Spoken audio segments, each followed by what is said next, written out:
So undoubtedly you have seen the news lately of the Russian invasion of Ukraine, an escalation that, despite months of back-to-back diplomacy between the West and Russia, may have been seen as inevitable in hindsight.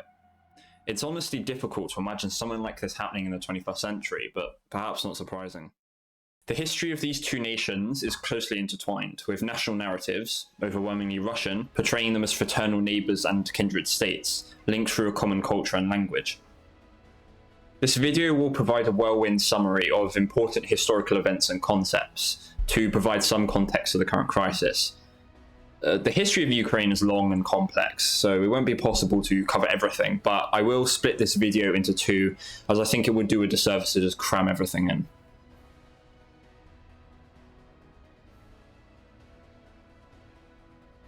What is considered to be a cultural cornerstone of not only Ukraine, but Russia and Belarus, can be traced back to the Kyivan Rus, a loose federation of Slavic, Finnic and other peoples. The polity had been founded by a Varangian prince called Rurik, based in Kyiv, the modern capital.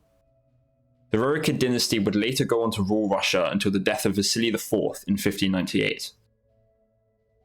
In 988, Volodymyr the Great, or Vladimir, depending on who you ask, Christianized the Kyivan Rus, entering the Christian world as a second major Orthodox power alongside the Byzantine Empire. Eastern Orthodoxy would remain an integral facet of East Slavic life and identity, linking the three nations through a shared faith. In an effort, however, to decouple Ukrainian heritage from that claimed by Russia, an independent Ukrainian Orthodox Church would be established. By the early 13th century, however, the Kyivan Rus had weakened, becoming more decentralized as competition and the personal agendas of its vassals transcended any allegiance to Kyiv. The Mongol invasion of Eastern Europe in 1238 and the subsequent fall of Kyiv in 1240 would lead to the collapse of the Federation, subjecting the former Rus lands to a new overlord. Under Mongol rule, the Eastern Slavic clans were now split into numerous kingdoms and duchies, each vying to placate the Khan in order to be awarded the title Grand Prince of Vladimir. This would continue until the late 15th century, when Mongol suzerainty would begin to wane, allowing the Grand Duchy of Muscovy to assert dominance and claim dominion over all former Rus lands and expel the Mongols. After the Golden Horde, a successor to the Mongol Empire, was defeated, much of Ukraine now lay under the jurisdiction of the Grand Duchy of Lithuania and the Kingdom of Poland, later the Polish-Lithuanian Commonwealth. Collectively, with lands comprising modern Belarus, Ukraine was known as Ruthenia, which now rested beyond the control of Muscovy under Catholic rulers. This long-term separation from Great Russia, as it would be called, would be a catalyst for distinct Ukrainian and Belarusian identities that would eventually form in these regions. In 1648, the Cossacks revolted against Polish rule, wishing for greater autonomy and closer links with Muscovy. Who were the Cossacks? The Cossacks were East Slavs, descended from serfs with a militaristic and self-governing culture that first appeared around East Ukraine in the late 16th century. These regions were referred to as the Wild Fields for the lack of authority and control exerted over it by any nation, and were often raided. The Cossacks were also led by a leader called a hetman. The hetman of the Zaporizhian host, Bohdan Khmelnytsky, led an uprising, appealing to the Tsar for assistance in exchange for subordination. The agreement was finalized in the Treaty of Pereyaslav in 1654. Stipulated in the treaty, parts of Ukraine left of the Dnieper River were to be taken under Russian protection. However, the Tsar had to change his title from Tsar of All Russia to Tsar of Great and Little Rus, hinting that the area of Little Russia was distinct from that of the Tsar's domain. Though seen as a reunification of Old Rus by the Tsar, it was not a complete submission to Muscovy, instead a contract of military support in exchange for vassalage. Any attempt by the Russians to impose their will would be met with staunch resistance. A good example of this was during the Battle of Poltava in 1709. A hetman called Ivan Murzipa assisted King Charles XII of Sweden after hearing of Russian plans to replace him with a pro-Moscow hetman. Ukrainian resistance to Russian rule would slowly simmer up over the coming decades, manifesting through a variety of clandestine organizations and movements.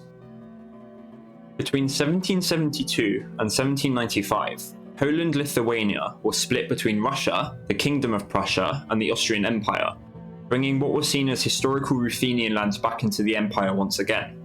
Having been dominated by a largely Catholic power for centuries, many Ukrainians and Belarusians belonged to the Catholic Uniate Church, distinct from Russian Orthodoxy. This difference would again differentiate Ukrainian and Russian identity, even if many would reconvert to Orthodoxy. Furthermore, decades of Polish rule contributed to a culture detached from Russian, no matter what the Tsar considered his new subjects.